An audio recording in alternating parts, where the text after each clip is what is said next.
성경 104페이지에 있습니다. 누가복음 8장 22절로 25절 말씀.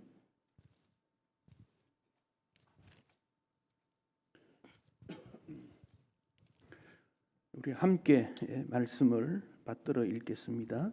하루는 제자들과 함께 배에 오르사 그들에게 이르시되 호수 저편으로 건너가자 하시매 이에 떠나 행선할 때에 예수께서 잠이 드셨더니 마침 광풍이 호수로 내리침에 배에 물이 가득하게 되어 위태한지라.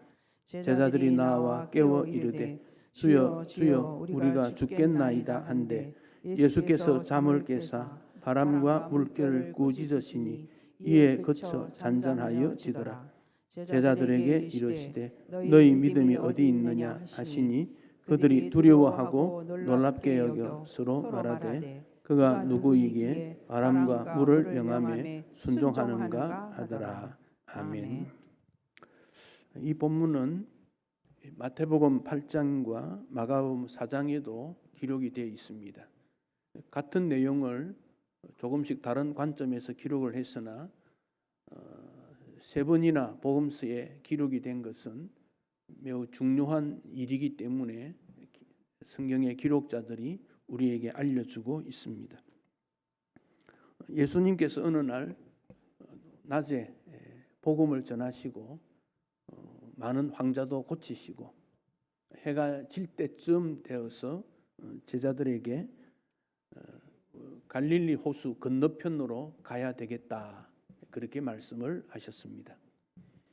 이 갈릴리는 남북으로 한 40km 정도 되고 동서로 한 20km 정도 되는 계란형 모양으로 된 호수입니다. 넓고 깊기 때문에 성경에는 바다라고도 표현이 되어 있고 그 갈릴리 주변에 많은 사람들이 살고 있으며 우리 예수님께서 갈릴리를 중심해서 많은 사역을 하셨습니다. 경기도에 도시가 많이 있는데 한 작은 도시만큼 넓은 곳이 갈릴리이기도 합니다.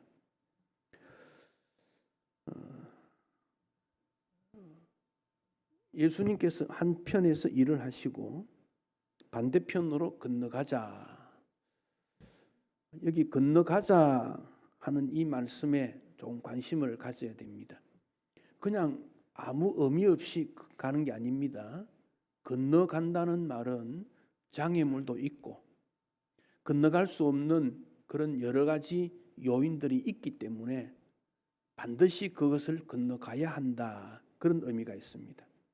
건너가야 또 다른 일들을 할 수 있고 건너가야 감사가 있고 영광이 있고 기쁨이 있고 천국이 있기 때문에 그렇습니다.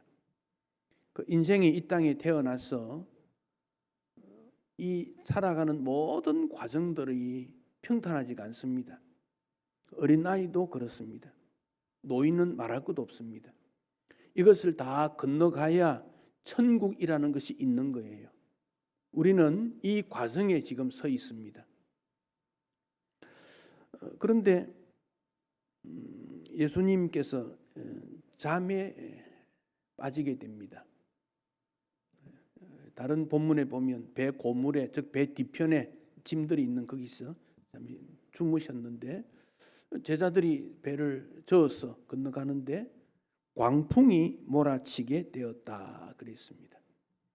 큰 바람과 파도가 일어나게 되었습니다.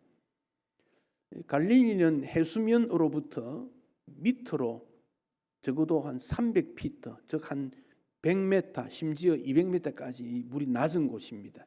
해수면보다 낮기 때문에 낮에는 괜찮으나 해가 질 때쯤 되면 바람이 이렇게 몰아치는 그런 일이 있습니다. 그래서 갑자기 바람이 불고 하늘이 캄캄 어두워지고 당황스러운 일들이 가끔 일어납니다.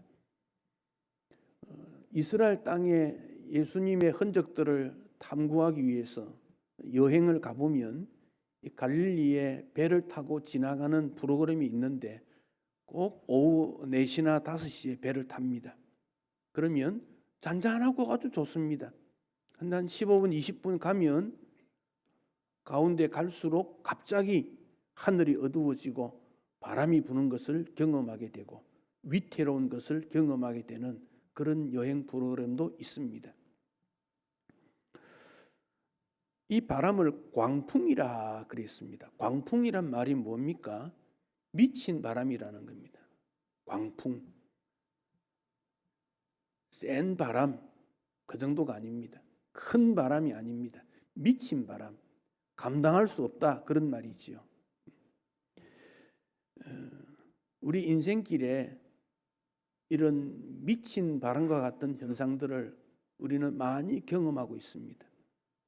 아마 지금도 그런 일들을 경험하고 있는 분이 있을 겁니다. 건강 관리를 잘 하는데 관리를 도저히 할 수 없는 그런 상태가 있을 수 있습니다. 환경적으로 우리는 전쟁이 있었습니다. 기근과 가난도 있었습니다. 보릿고개를 넘어야 한다, 그런 말도 우리에게는 있었습니다. 자유민주를 위해서 독재라는 광풍도 있어 왔습니다. 경제위기라는 것도 있습니다. 매 순간에 환경적으로 우리는 그런 환경을 당했고 개인적으로도 뜻하지 않는 어려움을 당하는 경우가 있습니다.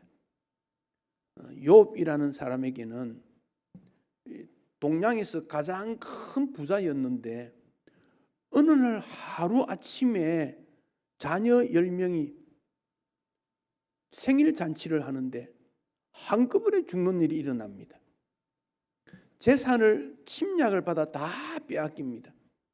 건강했던 몸이 질병으로 말미암아 온몸에 진이 나고 견딜 수 없는 그런 경우도 욥은 당하게 됩니다. 하루 만에 그것도 며칠 상간에 일어납니다. 친구가 찾아와서 너가 무슨 죄 때문이 아니냐.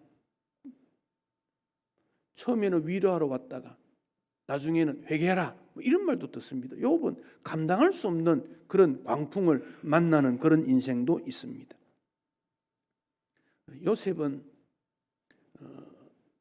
어머니로부터 태어난 지 얼마 안 돼서 어머니가 일찍 죽습니다. 그러니까 아버지로부터 사랑을 많이 받았는데 그것 때문에 형들에게 미움을 받습니다. 청소년기에 미움을 받아서 장사하는 사람에게 노예로 팔려갑니다. 그것도 형들이 팔았습니다. 노예로 팔려간 현장에서 노예 생활을 하는데 여주인이 미혹하는 것을 거부하다가 감옥까지 내려갑니다. 숱한 고난을 경험합니다. 욥이 뭘 잘못했습니까? 아무런 잘못이 없는데 억울한 일을 당하는 인생도 있습니다. 다윗은 목동으로 양을 칠 때 마음이 편안했습니다.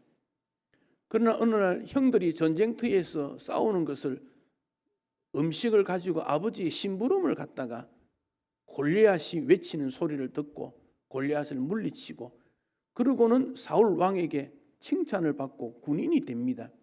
나중에는 사울 왕이 다윗을 죽이려고 몇 번이나 쫓아다니는지 모릅니다.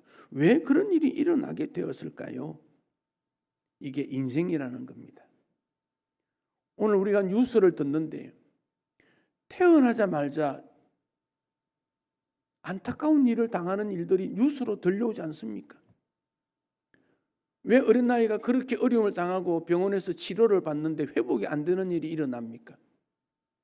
청소년들의 마음의 불안감과 견디지 못하는 일들 때문에 자살률이 1이라고 하는 불명예스러운 일들이 이 땅에 일어나고 있습니까? 청년들이 무슨 잘못 때문에 공부를 열심히 했는데 취업을 하지 못한 일이 일어납니까? 이런 모든 일이 광풍이다, 그렇게 말할 수 있습니다. 건강하지 못한 분은 건강의 귀중함을 병상을 통해 알게 되고 가정의 풍랑을 겪은 분은 가정의 안정의 귀함을 알게 되고 정치적 안정도 우리는 바라고 있습니다. 그런데 이런 일들이 왜 우리 가운데 일어날까요? 그런 가운데도 우리 예수님은 건너가야 한다. 반드시 건너가야 한다. 그렇게 말씀합니다. 여러분이 이 땅에 태어나서 인간으로 해야 될 수많은 일도 있지만은 죄인으로서 죄의 모든 세상을 건너가 영혼의 나라 천국으로 가기 위해 반드시 건너가야 되는 과정이라고 여기셔야 합니다. 그러면서 시간은 또 얼마나 빠른지 모릅니다. 모세는 우리의 연수가 순식간에 지나가는데 수고와 슬픔뿐이다. 인생은 수고와 슬픔뿐이다. 그렇게 말했고, 다윗은 자기 인생을 한 뼘밖에 되지 않는다. 소든이라는 사람이 시계를 보지 않고 1분이 얼마나 되는지를 알아보는 일을 실험을 했더니 비교적 젊은이들은 거의 1분을 맞추었는데 나이가 드신 분이 1분보다 짧게 시간을 맞추더라는 거지요. 그래서 그런 말하기를 나이가 들에 따라서 마음으로 느끼는 시간에 가속도가 붙어서 그런 거다. 회상 효과 이런 말을 했습니다. 기억에 많은 것들이 저장돼 있으면 시간이 지루하고 빨리 가고 뭐 그런 일이 일어난다. 그렇게도 말했습니다. 풍랑이라는 것은 내 마음에도 일어나고 우리 가정에도 일어나고 우리 사회에도 일어나고 영적 세계에도 일어나는 일임을 기억해야 합니다. 어쩌면은 오늘 예배드리러 나올 때 이 풍랑을 경험하고 하나님의 은혜를 위해서 나왔는지도 모르겠습니다. 그러나 풍랑이 꼭 나쁜 것만은 아닙니다. 이스라엘 백성들이 이집트에서 노예 생활할 때 우리 하나님께서 아브라함의 약속에 따라서 자유를 주려고 모세를 세웁니다. 모세가 바로 왕 앞에 가서 내 백성을 보내라. 바로 왕이 절대로 보내지 않지요. 이스라엘의 노동력을 보내면 어떻게 되겠습니까? 그래서 모세는 하나님의 능력으로 10번이나 재앙을 내립니다. 그래도 바로는 전혀 반응을 하지 않습니다. 그러다가 장자의 죽음으로 말미암아 항복하게 되고 모세가 이스라엘 백성을 인도하여 냅니다. 그러면 구원의 길이 열려야 되지 않습니까? 그런데 제일 먼저 부딪힌 것이 홍해 바다였습니다. 홍해 바다. 홍해 바다는 붉은 색깔을 띈다 그런 말이죠. 석양에 해가 비치면 붉은 빛이 된다 그런 뜻도 있고 붉은 산호가 많다 그래서 붉다 그런 말도 있습니다. 그 바다는 건너갈 수 없는 거예요.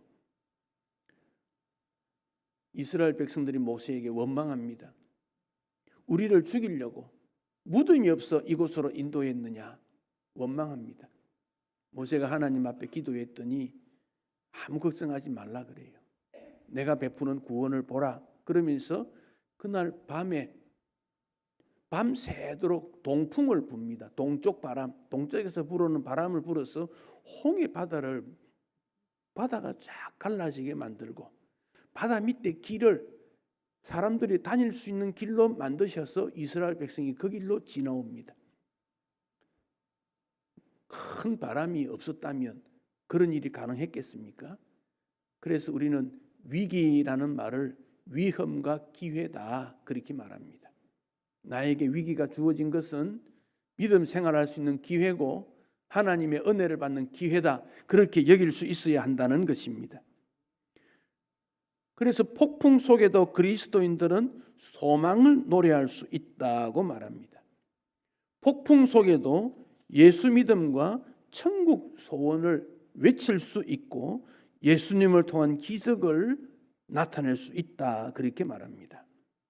여러분, 예수님께서 하늘 진리를 이 땅에 말씀을 하셨을 때 그 우리 인간에게 인간의 행복이 무엇인지를 주님이 외치고 그 인간의 행복을 위해 주님이 이 땅에 오셨음을 기억하셔야 돼요. 주님이 여러분을 부르신 것은 무거운 짐을 지우기 위해서가 아닙니다. 행복하기 위해서. 여러분을 천국으로 인도하기 위해서. 가장 좋은 세상으로 인도하기 위해서 부르신 거예요.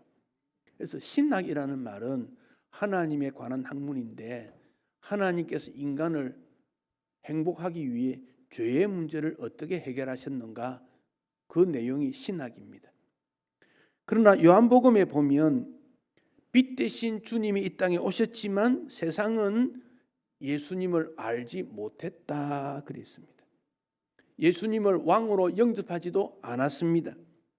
그러나 예수님을 영접하고 예수님을 믿는 자에게는 하나님의 자녀가 되는 권세를 주었다. 어떤 권세입니까? 죄에서 해방되어 의인이 되는 권세입니다. 인간은 죄로 말미암아 다 죄로부터 지배를 받습니다. 죄라는 것은 무거운 것입니다. 죄의 열매가 저주요, 아픔이요, 슬픔이요, 괴로움인 겁니다. 거기에 인생이 눌러져 있는데 예수님께서 이 땅에 오신 것은 이 죄로부터 해방이 되어서 하나님과 바른 인생이 되는 그걸 의라고 말합니다.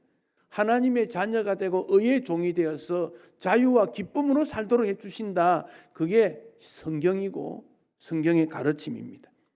그렇기 때문에 우리는 하나님 말씀 따라 순종하며 살아간다. 그런 말을 합니다.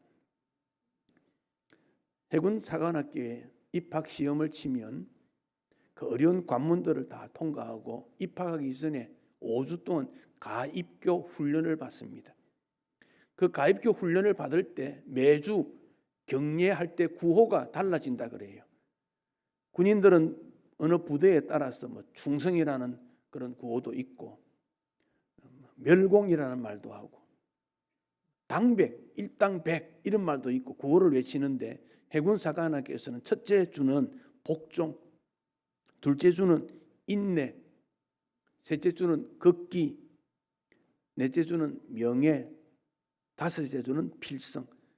이런 5가지의 구호를 통해서 군인으로 만들어져 가고 그런 사람들을 사관학교 입학식을 한다는 것입니다. 첫 번째가 복종이라 그랬습니다. 복종. 우리는 예수님 말씀에 순종하고 복종할 때 구원이 이루어지게 됩니다. 바울이 빌립보 교인들에게 편지를 썼습니다. 빌립보 교인들아, 정말 내가 너희를 사랑한다. 내가 너희를 가르칠 때, 함께 있을 때, 혹은 함께 있지 않을 때라도 항상 주의 말씀에 복종해야 된다. 두렵고 떨림으로 복종해야 구원을 완성할 수 있다. 오늘 우리가 이 땅을 살아갈 때 믿음 생활을 조심스럽게 더듬는 이유가 여기 있습니다. 주의를 지켜야 된다. 11조 헌금을 해야 된다. 이런 규정들이 있는데 그런 규정을 통해서 구원받는 건 아닙니다. 그러나 그런 규정들을 지킴으로 우리가 복음 안에 있다는 것이고 믿음 생활을 한다는 증거가 되기 때문에 그렇습니다. 부모를 섬기는 자녀는 자녀로서의 의무를 감당해야 됩니다. 자녀의 의무를 감당하지 않아도 자녀인 것은 틀림없습니다. 그러나 힘들어도 자녀의 의무를 감당함으로 내가 자녀다는 걸 확인하게 되는 거 아니겠습니까? 구원은 예수 믿음으로 구원받는 것이고 성경에 있는 모든 계명들을 지킴으로 구원받는 건 아닙니다. 그러나 예수 믿는다는 것을 어떻게 증명할 수 있느냐라고 물을 때는 계명을 지킴으로 증명될 수 있다. 또 그렇게 함으로 예수의 모습이 세상에 알려지게 되고 그를 통해서 하나님이 영광을 받으시기 때문에 주의 말씀에 복종해야 된다. 그렇게 말씀하십니다. 예수님 오시기 전에 한 500년 전쯤에 요나라는 선지자가 있었습니다. 그 요나 선지자에게 하나님께서, 선지자는 하나님의 말씀을 전해주는 것을 전하는 역할 아닙니까?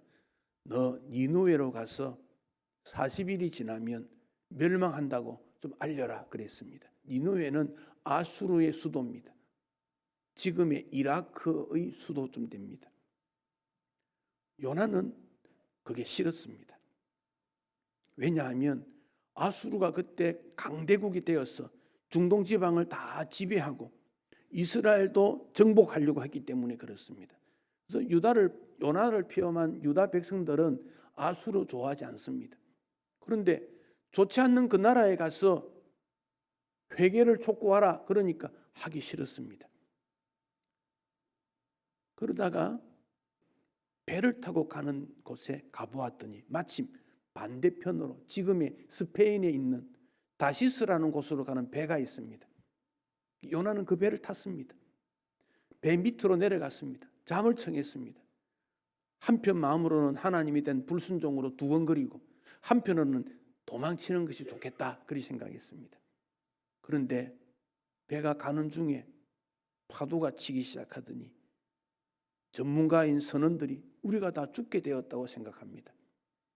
그러다가 그들이 말합니다. 혹 여러분들이 믿는 신의 이름을 한번 불러봐라. 그래서 선원들이 막 신의 이름을 부르고 야단이 났습니다. 되지가 않습니다. 짐을 바다에 던져라 그랬습니다. 배를 가볍게 하려고. 파도가 치니까 배가 어쩔 줄을 모르는 겁니다. 선장이 이곳저곳 살펴보다가 배 밑창에 보니까 한 사람이 잠을 자는 걸 봅니다. 깨웁니다. 당신 누구냐? 왜 이렇게 난리가 났는데 너는 잠을 자느냐? 요나가 잠에서 일어나 말합니다. 나 때문이요. 내가 하나님의 선지자인데 니누에로 가는데 다시스로 가는 배가 있어서 탔더니 이렇게 되었다고. 나를 들어 바다에 던지시오. 내가 하나님 앞에 죽어야 이 풍랑이 끝날 것 같아요. 선장이 어떻게 하겠습니까? 바다를 항해하는 사람은 그런 일이 일어날 때 재물을 바다에 던지면 풍랑이 잠잠해지지 않겠는가? 그런 생각으로 마음이 아프지만 요나를 바다에 던졌습니다. 하나님께서 바다에 큰 물고기를 예비해 두었다가 요나가 떨어지는 것을 보고 삼켰습니다. 지금도 이스라엘의 수도 북쪽에 가면 요나가 배를 타고 갔던 그 지역에 가면 큰 물고기 형상이 있습니다. 원형으로 된 큰 물고기 형상이 요나를 삼켰다고 하는 배 그림이 그 모형도가 있습니다. 요나는 뱃속에서 죽지 않았습니다. 물고기 뱃속에 죽은 사람이 일반적인 아니겠어요? 죽지 않았습니다. 왜? 하나님께서 그를 살려준 거지요. 요나는 그 속에서 회개하게 됩니다. 나 때문이구나. 3일 후에 물고기에게 명령해서 요나를 물로 뱉어내게 됩니다. 요나가 다시 육지에 나와서 사흘이 지나면 멸망이 이루어지니 여러분 회개해야 됩니다. 그런 고백을 하게 된 것입니다. 주의 말씀에 순종하지 않으려고 했지만 순종하지 않을 수가 없는 것이 그리스도인입니다. 그리스도인 마음에 왜 갈등이 일어납니까? 순종하지 않기 때문에. 순종해야 한다는 성령의 요구에 대해서, 요청에 대해서 불순종함으로 거부가 일어나는 것 아니겠습니까? 갈등이 일어나는 것 아니겠습니까? 그러면서도 나는 괜찮을 거야. 자기 합리화시키면 안 됩니다. 믿음이 있는 분은 주의 말씀에 더 철저히 순종하고 말씀 따라 섬겨야 되고, 오늘 처음으로 주님 앞에 나오분 계시면 여러분 인생을 주님 앞에 맡길 수 있는 결단이 있어야 마음의 평강과 이 세상을 건너가서 영원한 천국에 이룰 수 있음을 기억하셔야 됩니다. 1633년경에 한 400년 정도 전에 렘브란트라는 사람이 이 본문을 가지고 그림을 그렸습니다. 그 그림을 한번 보겠습니다. 어두운 밤에 파도가 엄습하는 파도에 뱃머리가 45도 이상 올라가는데 파도가 치는 그 현장에 제자들이 타고 있습니다. 전문가인 제자들이 돛대를 붙잡고 있지만 어쩔 수 없습니다. 또 하나의 그림을 보면 배 중앙에 있는 제자들의 모습이 나옵니다. 어떤 제자는 막 숨을 곳을 찾고 있습니다. 어떤 제자는 자기 모자를 꼭 붙들고 있습니다. 어떤 제자는 배멀리가 났는지 막 구토를 하고 있습니다. 어떤 제자는 배의 키를 뒤에 붙잡고 있지만 조정할 수가 없습니다. 그런데 그 속에 주무시는 예수님이 계셨습니다. 그 예수님을 제자가 깨우는데 깨우는 제자의 얼굴이 험악합니다. 바른 태도가 아닙니다. 왜 이런 일이 일어납니까? 오늘 우리의 모습이 아닐까요? 두려움과 고통 속에서 주여 주여 우리가 죽겠나이다. 우리가 죽겠는데 주님 왜 그러십니까? 이런 부르짖음을 외치고 있는 걸 볼 수 있습니다. 그 외침은 제자들만의 외침이 아닙니다. 시편에 보면 그런 내용들이 많이 나옵니다. 시편 1편 여호와여 어찌하여 멀리 서시며 어찌하여 환난 때 숨으십니까? 74편 1절 우리를 영원히 버리시나이까? 진노의 연기를 뿜으시나이까? 88편 14절 나의 영혼을 버리시나이까? 주 얼굴을 왜 숨기십니까?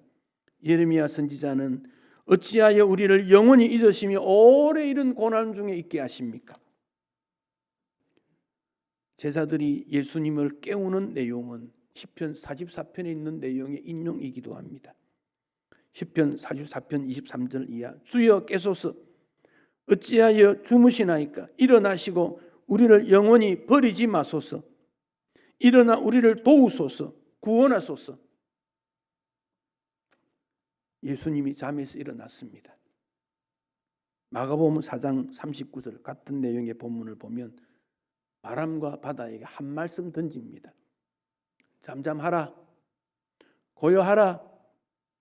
세상의 모든 혼란을 통제하시려는 예수님의 명령이 나타났습니다. 여기 잠잠하라는 것은 잠잠하면 좋겠다 그런 뜻이 아닙니다. 세상을 책망하시면서 흔히 사람들이 말할 때 그 입 다물라 똑같습니다. 더 이상 제자들을 위협하지 말라. 이 길이 어떤 길인데 풍랑으로 바람으로 길을 막고 있느냐 책망하시는 겁니다. 꾸지점입니다. 이 꾸지점은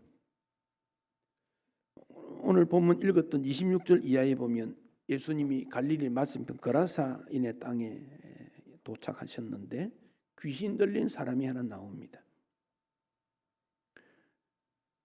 그러니까 그 귀신이 우리를 괴롭게 하지 마소서 막 그럽니다.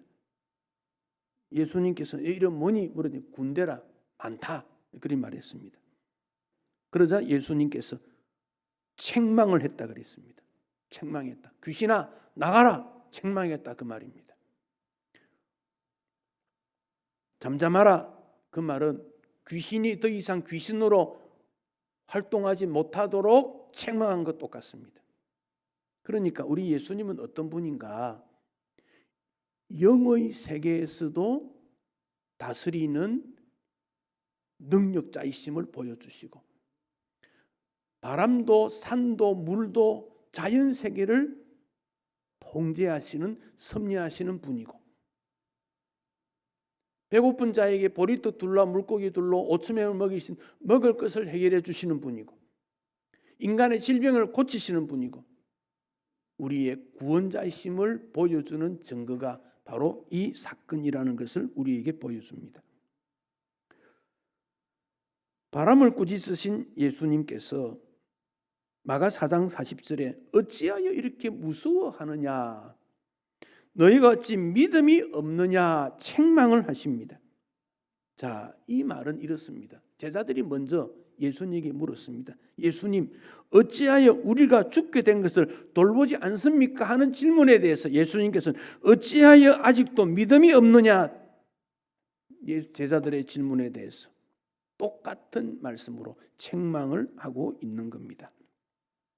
여러분 여기 배는 인생이 타고 있는 배와 똑같습니다. 항해는 늘 위험합니다. 우리가 탄 배는 부서지기 쉽습니다. 가정이 얼마나 많이 부서집니까? 한 사람의 영혼이 얼마나 많이 부서집니까? 이게 인생입니다. 고독, 허무, 거부당함, 배신당함, 이별로 말미암아 사람은 무너지고 있습니다. 여기에 우리 예수님께서는 잠잠하라 고요하라 말씀하시면서 너희 믿음이 어디 있느냐 믿음을 묻고 있습니다. 환경을 주님이 말씀한 게 아닙니다. 그런 가운데 너희의 믿음은 어디 있느냐 즉 너희는 이런 가운데서도 하나님을 바르게 믿느냐 통치를 인정하느냐 전쟁도 기근도 질병도 아픔도 이기는 예수님 믿을 수 있느냐 묻고 있습니다. 오늘 예배드리는 우리에게 너희 믿음이 있느냐 묻고 있습니다. 예수님 말씀에 순종할 수 있느냐 물으십니다. 여기에 여러분이 답변을 하실 수 있어야 합니다. 1709년에 웨슬레 목사가 태어났을 때, 그러니까 6살 때 집에 불이 났습니다. 웨슬레 형제가 참 많습니다. 가족들을 다 부모들이 끌어냈는데 웨슬레 6살 된 아이가 2층에 잠을 자고 있었는데 미처 발견을 못했습니다. 그 당시 목조 건물에 불이 나면 얼마나 위험하겠습니까? 웨슬레가 불이 가득한 것을 보고 창문에 매달려서 살려달라고 했습니다. 다행히 소방관들이 웨슬레를 구했습니다. 그리고는 집이 무너졌습니다. 웨슬레가 나중에 목사가 되지요. 50세가 되었던 1753년 11월에 그가 심한 질병에 걸립니다. 그리고는 이제 죽을 때가 되었다 생각하고 유언이나 비문을 써야 되겠다 생각하고 그는 이렇게 썼습니다. 여기 불에서 꺼낸 그을린 나무 존 웨슬레의 육신이 누워 있다. 자기 자신을 불에서 꺼낸 그을린 나무 그렇게 말했습니다. 오늘 우리가 불에서 끄집어낸 죽어가는 현장에서 살려준 그 영혼이 바로 우리이기 때문에 그렇습니다. 하나님께서 그를 건강을 회복시켜 더 사역을 하게 하셨습니다. 여러분, 왜 여러분을 하나님께서 살려두셨습니까? 여러분이 있던 기술이나 기능이나 재능이 뛰어나서 그렇습니까? 그것이 다른 사람에게 기쁨을 주었기 때문에 그렇습니까? 왜 여러분을 살려두었습니까? 아니, 아무런 기능도 없고 무능력한 나를 지금까지 살려둔 이유는 무엇입니까? 다른 사람에게 도움을 청해야 되고 나 혼자 마음대로 제어할 수 없는 그런 육신의 연약과 아무런 섬길 수 없는 그런 가난과 매일 수고해도 소득이 없는 내 인생을 왜 하나님이 지금도 살려두시고 예배자로 부르셨습니까? 여기에는 주님이 원하시는 사명이 있기 때문에 그렇습니다. 그것을 위해 우리 주님은 건너가야 한다. 건너가자 그럽니다. 건너가자. 장애물도 있고 방해되는 일도 있고 건널 수 없는 수많은 일들이 있지만 건너가자. 천국으로 가자. 영원한 하나님의 나라로 가자. 영원의 세계로 가자고 주님은 촉구하십니다. 그동안 우리는 예수 믿고 구원받은 오랫동안의 시간이 있고 섬겼던 분도 많이 계십니다. 거기서 머물면 안 됩니다. 또 오늘 처음으로 혹시 예배 자리에 오신 분도 있을 수 있다고 생각합니다. 왜 이 자리에 오셨는지, 주님이 여러분을 부르셨을 때 무엇 때문에 불렀는지, 나를 위해서, 내 즐거움을 위해서, 내 기쁨을 위해서 살았던 삶에서 벗어나서 주님이 원하시는 일이 무엇인지를 찾아 행하도록 우리 주님은 촉구하고 있습니다. 여기에 여러분은 진심으로 기쁨으로 반응하셔야 됩니다. 내가 그렇게 살겠습니다. 다짐하셔야 됩니다.